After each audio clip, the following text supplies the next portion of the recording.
Número 12. Brote de artritis de Lyme en Lyme, Connecticut. En 1975, Polly Murray y Judith Mensch alertaron sobre un grupo de casos que ningún reumatólogo había logrado clasificar. En Lyme y Old Lyme, Connecticut, niños y adultos empezaban a presentar rodillas inflamadas, dolor en las articulaciones y brotes intermitentes que duraban de días a semanas. El Departamento de Salud Pública de Connecticut pidió ayuda al reumatólogo de Yale, el Dr. Alan C. Steer. Su informe de 1977, publicado en Arthritis and Rheumatism, describía a 39 niños y 12 adultos con artritis de Lyme, muchas veces después de una erupción que se expandía y que más tarde recibiría el nombre de eritema migratorio. En aquel momento era fácil archivarlo como artritis reumatoide juvenil o como otra enfermedad reumática. Ese error retrasó la respuesta infecciosa. En 1982, Willy Burgdorfer encontró Borrelia burgdorferi en garrapatas Ixodes scapularis. El diagnóstico estaba en la articulación. La causa estaba en la picadura.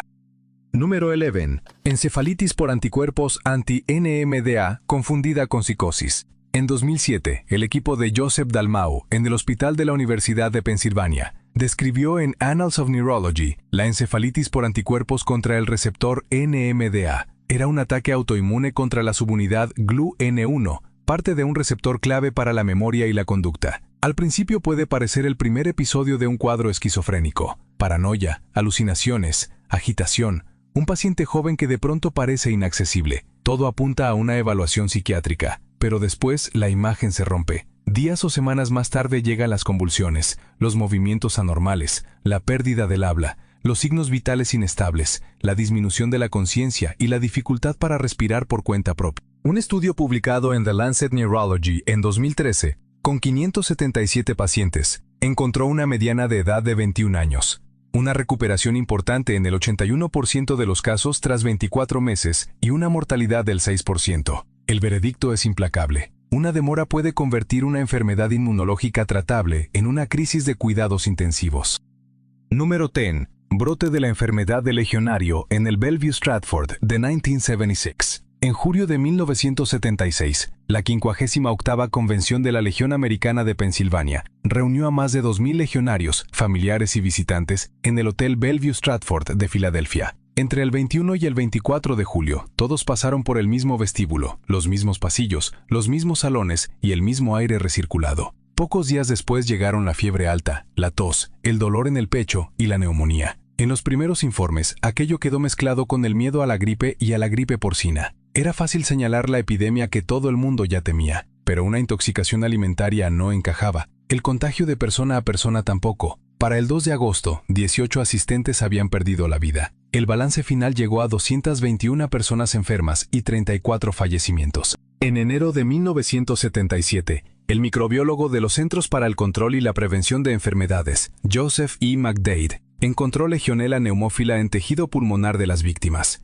El agua contaminada de un sistema de refrigeración se había convertido en algo que podía respirarse. Desde entonces, cada torre de enfriamiento pasó a ser sospechosa.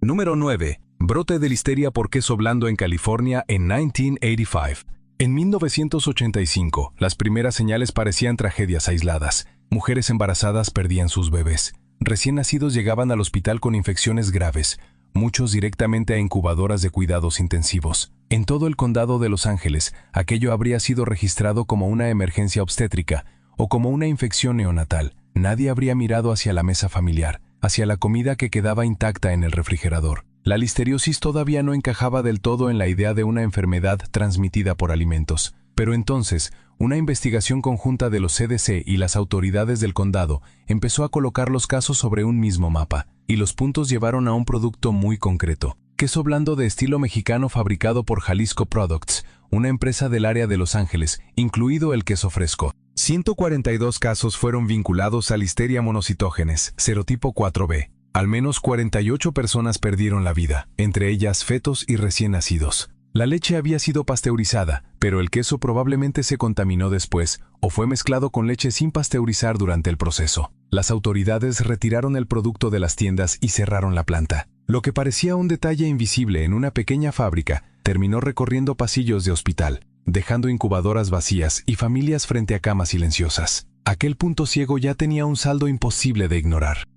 Número 8. Brote de virus Nipah en granjas porcinas de Malasia, en 1998. En septiembre de 1998, ganaderos de cerdos de los alrededores de Ipoh y del Valle de Quinta empezaron a llegar a los hospitales con fiebre, convulsiones y la conciencia alterada. Lo lógico era pensar primero en la encefalitis japonesa. La transmitían los mosquitos, era conocida en Malasia y ya existían protocolos de salud pública para responder a ella. Las autoridades ordenaron fumigaciones contra mosquitos y pusieron en marcha campañas de vacunación contra la encefalitis japonesa. Pero los casos seguían apareciendo.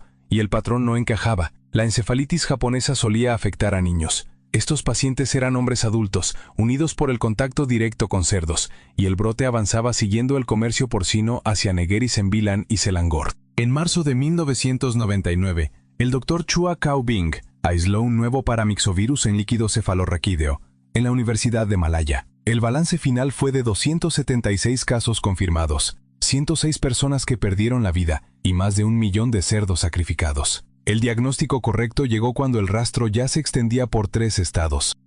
Número 7. Brote de cólera de Broad Street, de 1854. A finales de agosto de 1854, el cólera se extendió por el Soho de Londres y las pérdidas se concentraron alrededor de Broad Street, la actual Broadwick Street, cerca de Golden Square. Para el 2 de septiembre, el médico John Snow ya había identificado 83 fallecimientos en torno a una misma bomba de agua. La mayoría de las autoridades seguía creyendo en la teoría del miasma. Cualquiera habría culpado al hedor que subía desde las cunetas, las alcantarillas abiertas y los pozos negros de aquel Londres victoriano. Snow, en cambio, señaló al agua, trazó los casos en un mapa, habló con las familias y descubrió que el punto en común era la bomba de Broad Street. El reverendo Henry Whitehead, que servía en la iglesia de St. Luke en Berwick Street, empezó dudando de aquella idea, pero después siguió el rastro hasta el primer caso local. Un bebé enfermo, cuyos pañales sucios habían sido lavados cerca de un pozo negro con filtraciones, junto al pozo. El 8 de septiembre, las autoridades parroquiales retiraron la manivela de la bomba. La teoría microbiana aún no había vencido,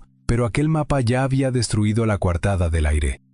Número 6. Síndrome del aceite tóxico en España, de 1981. En mayo de 1981, las urgencias de Madrid empezaron a llenarse de pacientes a los que les fallaba la respiración, y ningún patógeno explicaba lo que estaba pasando. Fiebre, ahogo, dolor muscular, erupciones en la piel. Al principio cualquiera habría pensado en una neumonía atípica y habría recetado antibióticos, pero pronto el cuadro dejó de encajar. Aparecieron daños neurológicos. Algunos órganos dejaron de funcionar como debían. Los epidemiólogos siguieron el rastro desde las salas del hospital hasta las cocinas de las casas. El origen era aceite de semillas desnaturalizado, importado para uso industrial, marcado con anilina, refinado de forma ilegal y vendido puerta a puerta como si fuera aceite de oliva comestible. El primer caso fatal reconocido fue el de Jaime Vaquero, un niño de 8 años de Torrejón de Ardoz, el 1 de mayo. Más de 20.000 personas resultaron afectadas. En 1992, el Tribunal Supremo de España dictó condenas importantes. El aceite industrial llegó a las mesas porque el beneficio pasó por encima de todos los controles.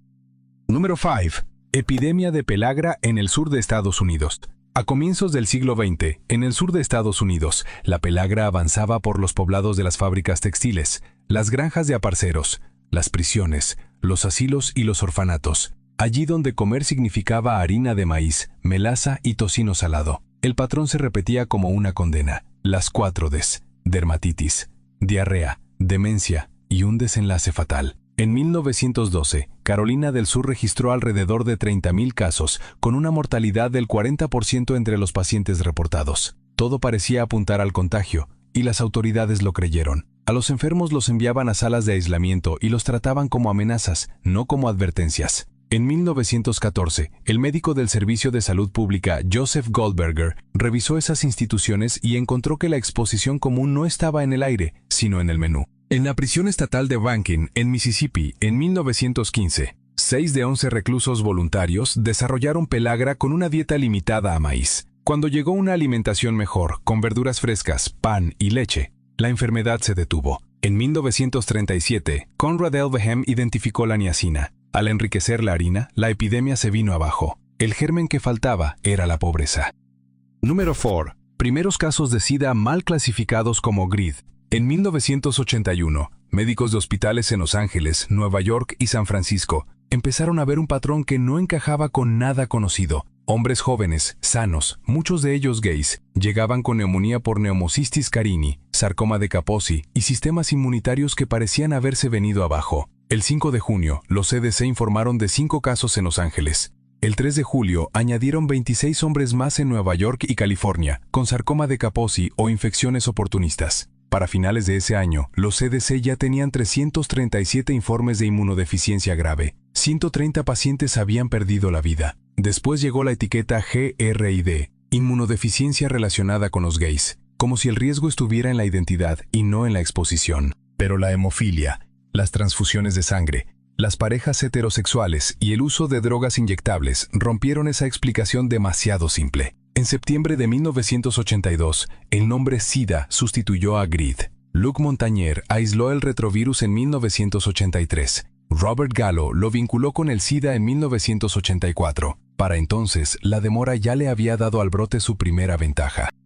Número 3. Brote de ébola en África Occidental en Meliandou. El 6 de diciembre de 2013, Emile Uamouno, un niño de 2 años, perdió la vida en Meliandou, una aldea del sureste de Guinea. Más tarde, los epidemiólogos lo señalarían como el primer caso conocido de la epidemia de ébola en África Occidental. Pero durante aquellas primeras semanas nadie llegó a ese diagnóstico. En las pequeñas clínicas rurales, los médicos buscaban respuestas entre amenazas más conocidas. Primero pensaron en cólera, después en malaria, luego en fiebre de Lassa. Mientras tanto, Meliandou quedaba cerca de Liberia y Sierra Leona, en una zona donde los caminos entre aldeas, los cruces fronterizos, los rituales funerarios y las salas médicas saturadas podían convertir cada contacto en una nueva cadena de contagio. El 23 de marzo de 2014, el Ministerio de Salud de Guinea, en Conakry, alertó a la Organización Mundial de la Salud. El Instituto Pasteur de Lyon confirmó la presencia del virus del ébola Zaire. Para el 8 de agosto, el Comité de Emergencia de la OMS en Ginebra declaró una emergencia internacional.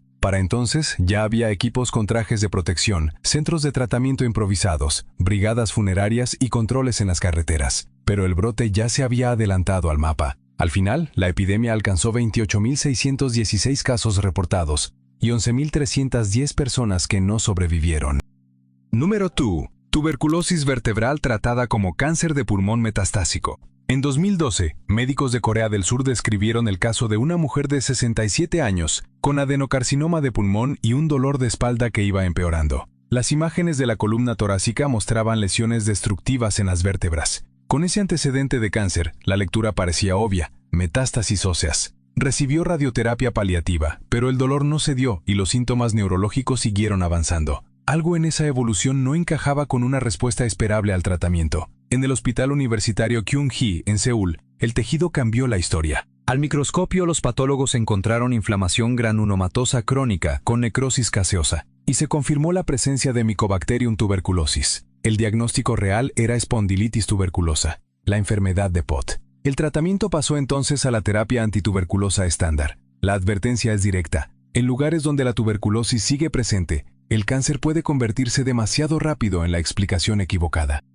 Número 1. Ergotismo medieval llamado fuego de San Antonio. Claviceps purpurea se extendió por los campos de centeno de la Europa medieval, y su veneno entraba en las casas dentro de algo tan común como el pan. Sus alcaloides estrechaban los vasos sanguíneos y golpeaban el sistema nervioso. En una aldea podían aparecer convulsiones y visiones. En otra, brazos y piernas quedaban privados de sangre. Antes de sospechar del pan oscuro sobre la mesa, cualquiera habría pensado en una presencia demoníaca. El dolor parecía arder desde dentro. En los casos gangrenosos, los dedos o los pies se ennegrecían, dejaban de responder, y a veces, los cirujanos de la época no veían otra salida que retirarlos. La gente lo llamó fuego sagrado, después fuego de San Antonio. En la Mode Saint-Didier, donde se decía que las reliquias de Antonio habían llegado en 1070, los hospitales antoninos ofrecían cuidados, ungüentos y alimentos más seguros, sin centeno, como pan de cebada. A las reliquias se les atribuyó la mejoría, pero en 1670, Denis Dodart volvió la mirada hacia el grano. El santuario no había hecho un milagro, había dejado de alimentar a los peregrinos con veneno.